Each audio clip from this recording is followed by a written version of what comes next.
పానలు ముసిరి గుట్టంగా వాగులు వంకలు వర్రెలు వారంగా అల్లంత దూరాన ఆకాశ మార్గంగా వెండి మబ్బుల్లోన వెన్నెల చూడంగా చూడే చూడే ఓ పిల్ల చూడే నన్ను చూసన్న మాట్లాడిపోయే చూడే ఓ పిల్ల చూడే నన్ను చూసన్న మాట్లాడిపోయే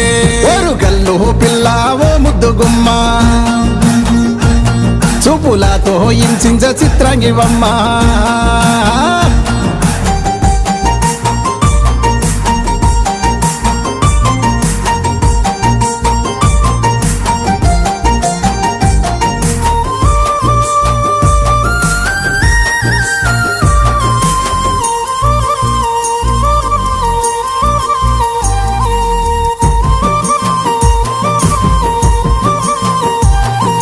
పచ్చని సేలన్నీ ఏపుగా పెరగంగా పక్షుల